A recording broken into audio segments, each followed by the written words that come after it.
Hello.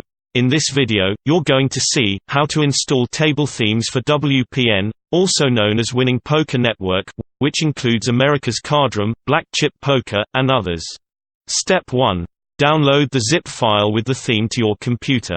You can download it after your purchase is complete, and you are redirected back to the download page.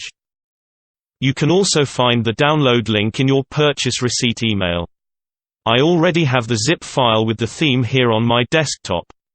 Step 2. Extract the files from the zip file. You can do it by opening it, and then just dragging the files out, or right-click on the zip file, and choose Extract. Step 3. Close your WPN client, if it's open. Step 4.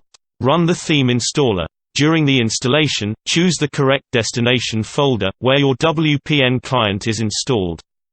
It's very easy to find, because, by default, all the WPN clients are installed on your local disk. See.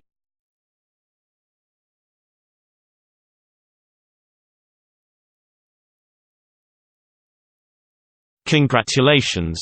You can now start to use your new theme. These instructions are also included in the README file, with some additional info about the theme. Good luck at the tables!